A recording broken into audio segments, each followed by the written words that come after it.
Selamat sejahtera kepada semua penonton. Saya Lee Kuek Hui. Boleh panggil saya Miss Lee. Video ini adalah berkenaan dengan bab 5, teori pengeluaran dan kos, di mana subtopik yang kita kaji adalah 5.1, teori pengeluaran, iaitu fungsi pengeluaran bagi bahagian yang kedua. Action! Okey, untuk 5.0 teori pengeluaran dan kos, kita mempunyai 3 subtopik. So, iaitu terdiri daripada 5.1 teori pengeluaran, 5.2 kos pengeluaran dan 5.3 ekonomi bidangan. Jadi sekarang kita akan fokus tentang 5.1 iaitu teori pengeluaran. Okey, berkenaan dengan teori pengeluaran, kita mempunyai 2 subtopik yang kecil iaitu berkenaan dengan maksud serta fungsi pengeluaran. Okey, jadi untuk video yang sebelumnya, Miss pun telah terangkan berkaitan dengan maksud. Bagi fungsi pengeluaran, saya pun telah terangkan apa itu TP, AP, MP serta hubungan dia. Okey, jadi untuk video ini, saya akan fokus tentang hukum pulangan berkurangan. Hukum pulangan berkurangan, definisi dia. Apabila input berubah, ditambah secara berterusan ke atas input tetap, dan bahan keluaran dia pada mulanya akan meningkat sehingga satu tahap tertentu. Lepas itu, tambahan input berubah yang seterusnya, jadi dia akan menyebabkan keluaran bertambah dengan kadar yang berkurang. Dan akhirnya, tambahan keluaran dia akan menjadi negatif. Okey, jadi untuk terangkan definisi ini dengan lebih lanjut lagi, Miss akan guna raja dia supaya pelajar boleh fahamlah apa maksudnya benda-benda ini. Okey. Jadi raja ini pelajar pun telah belajarlah pada video yang sebelumnya. Kita nampak ada TP dan juga ada MP. Okey, dan Miss pun telah pecahlah kepada 3 peringkat. Ini peringkat yang pertama, peringkat yang kedua dan peringkat yang ketiga. Jadi ulang kaji sikit. Pada peringkat yang pertama ini, TP meningkat dengan kadar bertambah. Okey, dan masa itu MP meningkat. Bagi peringkat yang kedua, TP meningkat dengan kadar berkurang sehingga capai maksimum, dan MP pula menurun sehingga capai sifar apabila TP maksimum. Dan untuk peringkat yang ketiga, TP menurun, MP juga menurun dan bernilai negatif. Okey, jadi sekarang kita tengok semula definisi ini. Apabila input berubah ditambah secara berterusan ke atas input tetap. Sebab kita telah andaikan bahawa dalam proses pengeluaran kita sekurang-kurangnya mempunyai satu input tetap. Jadi input berubah dekat sini, dia adalah merujuk kepada buruh. QL, quantity of labor. Okey, bilangan buruh. Dia kata ditambah secara berterusan. Bermaksud dari kosong, kita tambahkan bilangan buruh. Okey, yang bawah ini pun sama. Dari kosong, kita tambahkan bilangan buruh. Jadi bermaksud apa yang kita nak kaji ini, kita nak kaji 3 peringkat ini. Okey, 1, 2, 3. Okey, jadi untuk 3 peringkat ini sebenarnya Miss pun telah pecahkan kepada poin dia lah. Ini peringkat yang pertama, ini peringkat yang kedua dan ini adalah peringkat yang ketiga. Okey, kita cuba tengok untuk peringkat yang pertama dulu. Tambahan keluaran. Okey, pelajar boleh nampak ya, dia guna perkataan tambahan keluaran. Jadi kalau tambahan keluaran ini, dia berkaitan dengan TP ke ataupun MP. Cuba fikirkan. Okey, tambahan. Okey, tambahan itu bermaksud dia adalah sud. Sud itu maksudnya dia berkaitan dengan MP. Jadi untuk peringkat yang pertama ini, dia adalah kaji pasal MP. Kita cuba tengok. MP pada mulanya meningkat, okey, sehingga mencapai satu tahap tertentu. Maksudnya dekat sini lah, meningkat sehingga capai satu tahap tertentu. Ini adalah cerita pasal peringkat yang pertama. Okey, kita sambung peringkat yang kedua. Selepas itu, setiap tambahan input berubah. Maksud kalau kita tambahkan bilangan buruh lagi, dia akan menyebabkan keluaran. Nampak dia guna perkataan keluaran.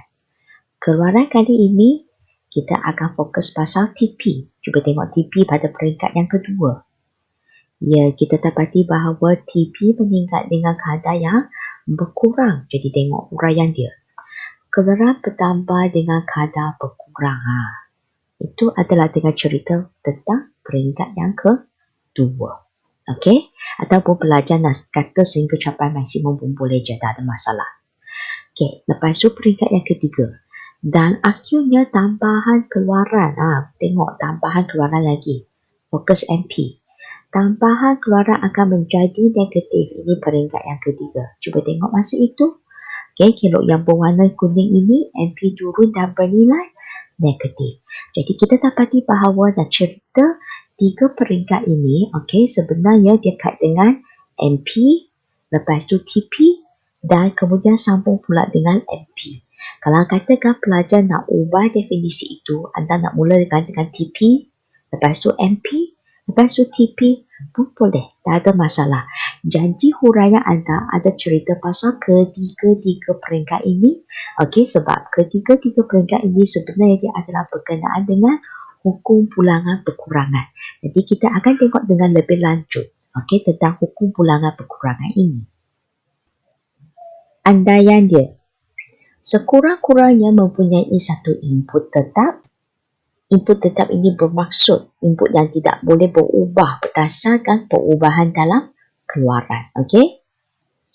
Lepas tu andaian yang kedua, input berubah dia adalah homogen. So homogen ingat itu adalah sama dan sama itu adalah dari segi kecekapan dia lah.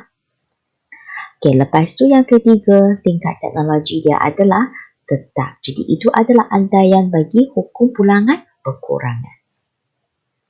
Hukum pulangan berkurangan dia adalah terdiri daripada tiga, iaitu yang pertama tu pulangan sud bertambah, pulangan sud berkurang dan akhirnya pulangan sud negatif. Jadi pelajar ingat yang ini dia ada berkaitan dengan sud punya.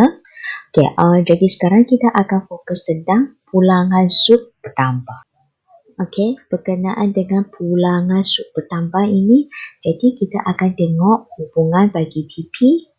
Okey, kemudian kita akan tengok hubungan bagi AP serta hubungan bagi MP. Kita akan tengok ketiga-tiga ini.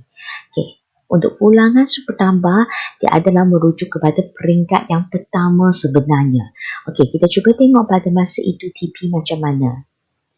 Okey, TP meningkat ini dengan kadar apa?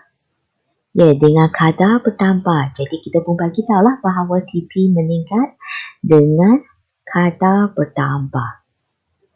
Okey, kadar bertambah ataupun pelajar nak kata bahawa kadar meningkat pun boleh je.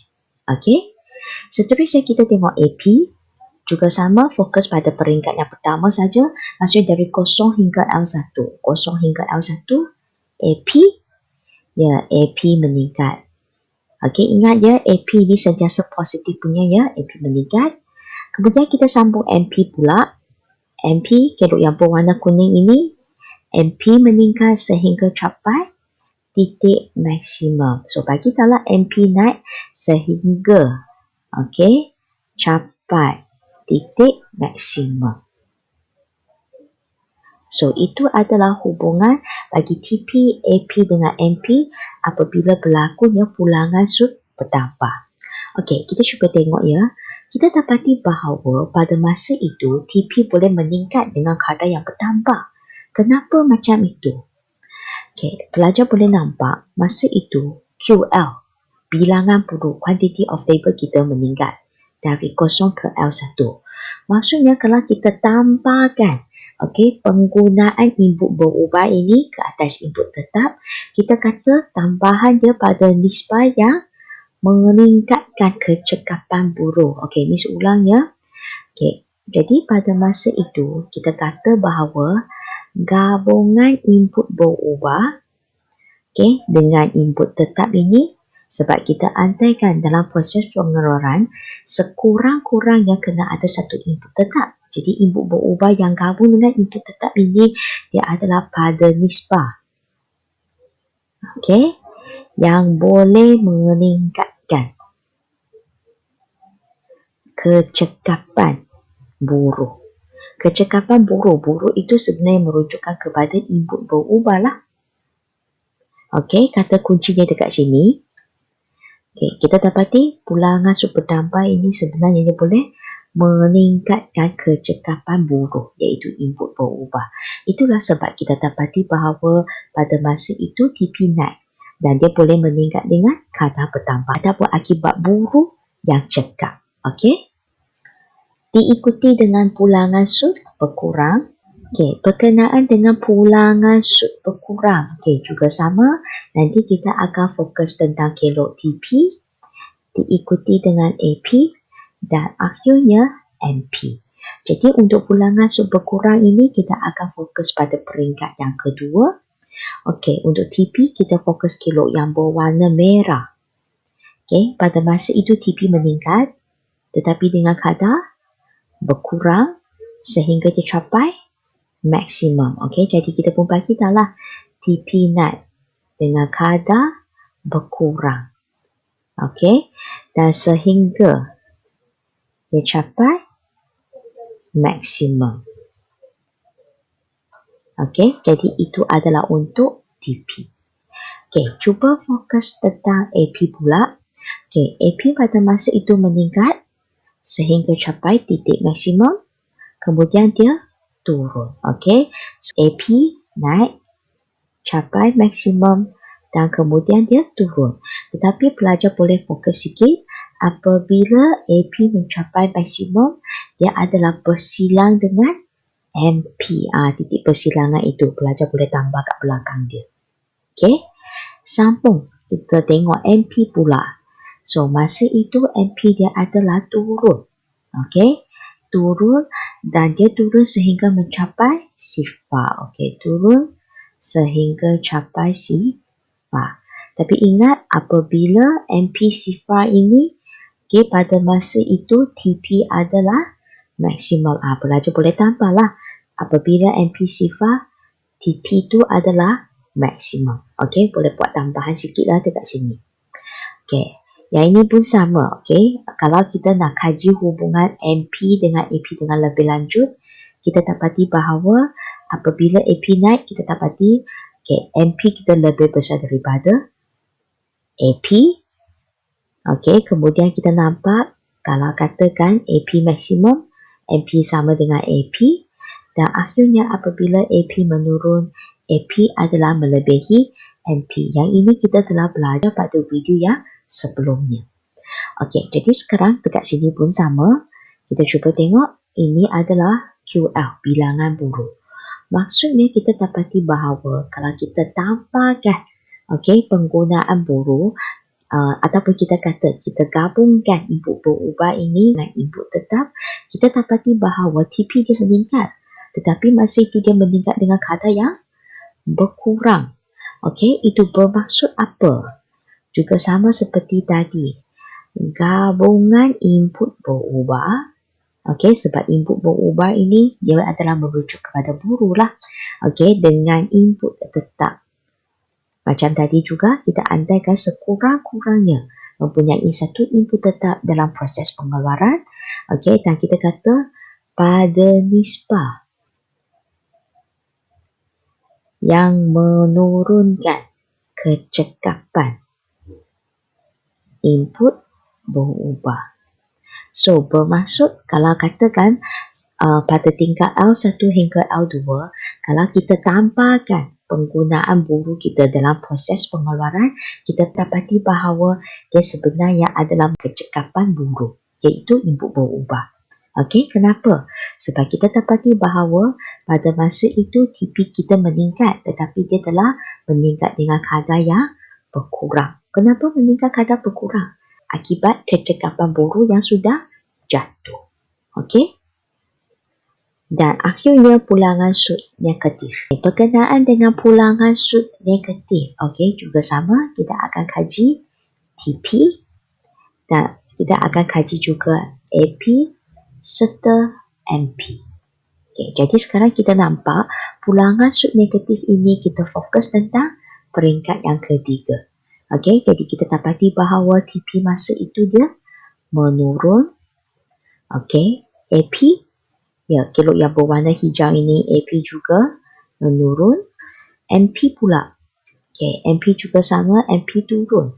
Tetapi pada masa itu dia turun dan bernilai negatif. Okey, jadi itu adalah hubungan bagi TP, AP dengan MP pada pulangan sud negatif, iaitu peringkat yang ketiga.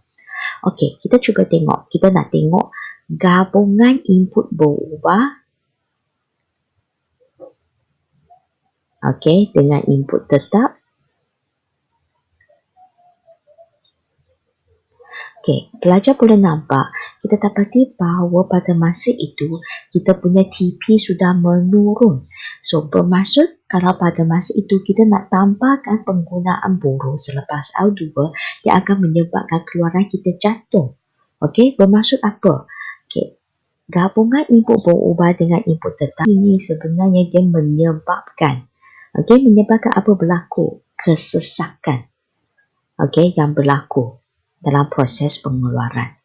Okey, jadi bermaksud kalau kita tambahkan bilangan boro, bermaksud wang tempat kerja itu menjadi semakin sesak. Okey, menyebabkan kesesakan berlaku. Okey, jadi yang ini akan menyebabkan jumlah keluaran sudah turun. Okey, akibat bilangan boro yang terlalu banyak dalam proses pengeluaran. Jadi itu adalah berkaitan dengan pulangan sud negatif. Okey, jadi sekarang kita akan masuk sesi soal jawab. Okey, marilah kita tengok soalan dia. Okey, hukum pulangan perkurangan adalah terdiri daripada ada 3. Apakah itu? Okey, jadi yang pertama itu adalah berkaitan dengan pulangan sud bertambah diikuti dengan pulangan sud berkurang dan akhirnya adalah pulangan sud negatif. Okey. Seterusnya, apabila pulangan sud bertambah, okey, AP adalah apa daripada MP. Jadi pelajar cuba fikirkanlah apakah hubungan MP dengan AP. Okey, sama ada AP lebih besar daripada MP ke ataupun keadaan yang sebaliknya. Okey, cuba fikirkan ketika pulangan sud bertambah.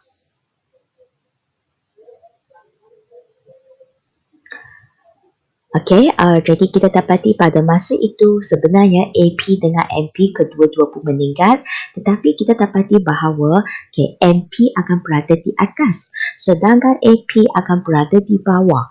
Jadi kita kata AP kurang daripada MP. Okey? Sambung. Apabila pulangan sud berkurang, TP adalah, cuba fikirkan masa itu bentuk TP itu adalah macam mana? Okey, kita dapati bahawa pada masa itu TP meningkat dengan kadar berkurang. Okey, kalau pelajar nak tekankan kata TP meningkat dengan kadar berkurang sehingga mencapai maksimum pun boleh juga. Okey, sambung. Apabila pulangan sud negatif, MP adalah, kan sudah kata pulangan sud negatif kan? Jadi kita dapati pada masa itu MP adalah turun dan pada masa itu dia juga bernilai negatif. Sebab itu adalah di bahagian pulangan sud negatif. Jadi untuk subtopik ini pelajar kena pastikan apakah hubungan sebenarnya bagi TP, MP dan juga AP. Apabila di bahagian pulangan sud bertambah, berkurang serta pulangan sud negatif. Jadi setakat itu saja untuk sesi soal jawab kita. Dengan demikian, selesailah perbincangan bagi subtopik 5.1 iaitu teori pengeluaran. Jadi untuk video yang seterusnya, Miss akan fokus tentang 5.2 iaitu kos pengeluaran. Jikalau anda mendapati bahawa video ini banyak membantu anda dalam pembelajaran, jangan lupa subscribe YouTube channel saya, like serta sharekan video-video saya kepada rakan-rakan anda. Kalau boleh tinggalkan komen sekali. Saya Lee Kwek Hui. Saya merupakan pensyarah ekonomi dari College Matrikulasi Perak. Saya juga merupakan peserta bagi Akademi YouTuber Guru Malaysia. Terima kasih kerana menonton video ini. Kita jumpa lagi pada video yang seterusnya. Bye-bye.